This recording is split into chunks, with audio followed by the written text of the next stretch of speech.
Hello, everyone. Thank you for joining us again on Korea Business News Global Sign. Today, we're going to have an interesting talk with Mr. K.Y. Lee, CEO of Jade Capital based in Hong Kong. Mr. Lee, thank you very much for taking time to talk with us today. Well, thank you very much for your kind invitation, Bruce. Thank you. There are news reports that Hong Kong is now infection-free.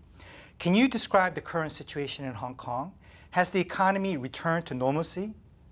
Yeah, there has been no new local case since mid-April, so Hong Kong government will ease ban on gatherings and relax social distancing from early next month. Hong Kong economy has been in deep depression, hammered by the coronavirus pandemic.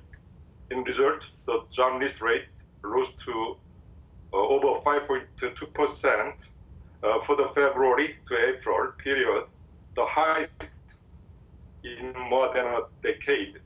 It will take a while for the economy to resume. Well, let's hope for a fast recovery.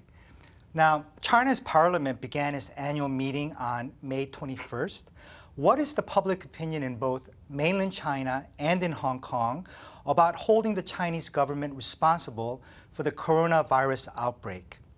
What are the differences in opinion? The local news media haven't mentioned or reported the responsibility and the origin of the pandemic. It seems to be a very sensitive and delicate issue. I see. Fascinating. Now, during the parliamentary meetings, there may emerge talks of tough measures by the Chinese government against the United States. And also, as you know, China is planning a new security law for Hong Kong. What are the people's feelings about this? And in your view, what are the key points of this year's parliament? If the Chinese government is going to introduce a new security law for Hong Kong, so I'm sure that the new law will ignite, the Hong Kong people taking the streets much more frequently, much more enormously. Actually, I worry about that. As you know, many Hong Kong people have worried about the social unrest caused by anti-government protest in relation to extradition law. Since last June, right? Yes. So I'm seriously worried about that. Since last year's democratic protest, there are expectations of Hong Kong losing its status as Asia's financial hub. What are your thoughts on this?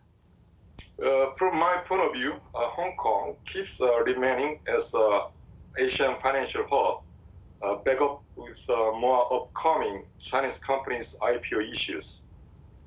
Hong Kong will also play a pivotal role as IT hub, helped by the Chinese government related to the Greater Bay Project, which means Hong Kong will funnel more cash to China as a financial arranger. I see. Interesting. Now, Mr. Lee, it seems that the U.S. is attacking China almost daily. Some claim that the hegemonic struggle between the U.S. and China is referred to as a new technological Cold War. What are your views on the future hegemonic struggle between the U.S. and China? And in light of this, how should companies like Samsung Electronics maneuver itself between these political infighting between the U.S. and China? The hegemony in high technology is getting more hectic between these two powers. Eventually, they are trying to solve the problem with professionalism by protecting intellectual property rights, easing first disclosure of high technology, and preventing cyber theft, mostly demanded by the states. Samsung has been successfully doing its business very well in the globe, with a competitive edge in high technology, very globalized position, and redundant qualified human resources. At this difficult time, Samsung can catch two birds with one stone by balancing its stance on both sides as a frontier in the advanced technology industry. Well, let's hope for the best. Now, Mr. Lee, if the three major Northeast Asian countries recover first and economic activity resumes after the pandemic, can we expect the world's fastest V-shaped economic rebound? And will abundant liquidity from the U.S. flow into the emerging markets? And please keep in mind that fund managers have said that they are taking short positions in emerging markets for the first time since September 2018. What are your views on all this? As you know, the economic indicators of these three countries are getting worse in the coming second quarter. So it will take a while to recover as there are more business, economic, and political obstacles and hindrances to overcome. So there will be a U-shaped economic rebound once the pandemic clears up. Hedge fund houses will continue to hold some more short position in the emerging markets as there are many problems in unexpected global supply chain, which will cause profit losses of most companies. Now, Mr. Lee, you've been living in Hong Kong for many years now. What is the current situation regarding Korean cosmetics and Korean entertainment industries? And more importantly, can you advise the viewers watching this program today specific stocks that they should be looking at, taking into consideration the current economic and political situation? You know, the Korean cosmetics and entertainment business have been very outstanding and optimistic in their performances. So they will maintain their status quo in the market while getting better. Let me mention a few Hong Kong listed stocks as I have stayed in Hong Kong regardless of the Korean stocks.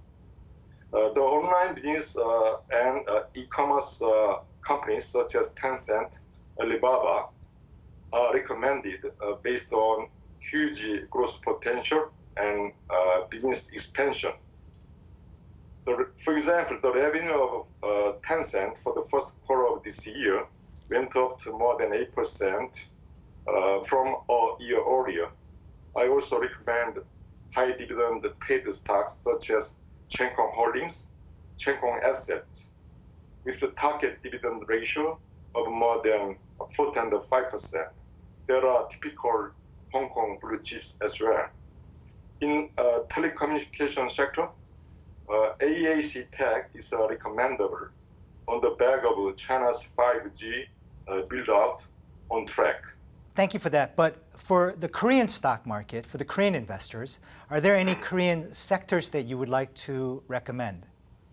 Yeah, you know, then according to the global trend, I strongly recommend IT sectors and bio sectors in Korea. As you know, for the past decades, more qualified, the human resources got involved in this industry will enhance more competitiveness against their competitors in the world. So I have much confidence in these two sectors in Korea. Mr. Lee, CEO of Jade Capital in Hong Kong, thank you again for taking time to talk with us on Korea Business News and for sharing your insights on this current situation. Thank you very much. Mr. Lee recommends several stocks today. For outstanding e-commerce and online plays, he recommends Tencent and Alibaba. And he also recommends two high-quality, high-dividend stocks, Chung Kong Holdings and Chung Kong Assets. And the last stock that he recommends is a 5G-related play called AAC Tech. Thank you, everyone, for joining us today on Korea Business News Global Signs. We look forward to seeing you again very soon. Thank you very much.